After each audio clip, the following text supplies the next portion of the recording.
With Bitcoin, because you're bringing innovation to money, actually the first response anyone has is to throw up, because you're taking something that they hold dear to their psyche, in their consciousness, and you're saying that's wrong. Everything you've thought about money is actually wrong. And nobody wants to accept that. Nobody wants to deal with that. From the very beginning, when you keep telling people you're wrong, the response is, well, you're toxic. You're toxic. You're a maximalist.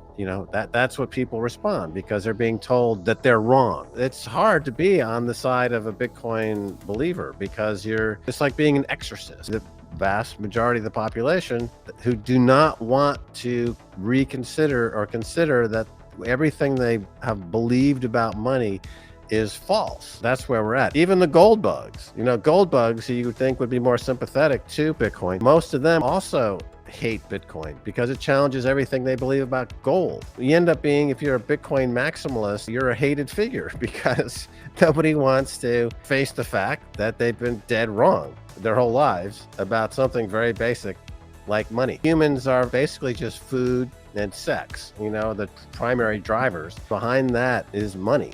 And so when you destroy that model, no one's going to pat you on the back and say, thank you for crushing my worldview. Thank you for destroying the paradigm upon which I've based my entire existence. No, they're going to hate you for that. But it doesn't change the fact that Bitcoin's on this unstoppable path, unstoppable vector. What we say is, you don't change Bitcoin, Bitcoin changes you. Just let it happen. You've been wrong your whole life, but that doesn't mean that you can't start to be right about what's happening. Hey, Kelly, yeah, it's not every day we're talking about a big move in a stable coin, as the name suggests. But today, the Terra USD stablecoin down from that $1 peg to a low of around 23 cents. Investors are comparing this to a run on the bank. The platform's Luna token also crashing overnight with a 90% decline. Buying Luna at $1 or even $2 is definitely worth a few $100. I wasn't too big on Luna until just recently.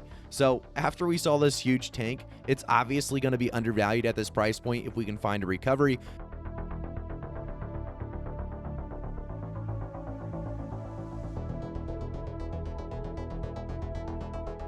I definitely think this is worth throwing in a little bit of your capital.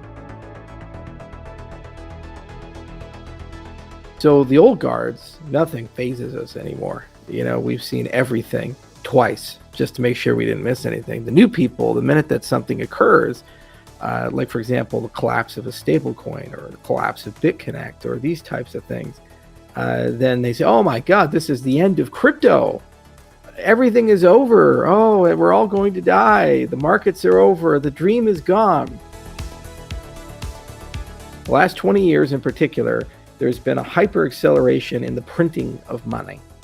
This is what Ron Paul was talking about, all the Austrians were talking about. There is no authority in the Constitution authorizing a central bank, which means there should be no Federal Reserve System. No!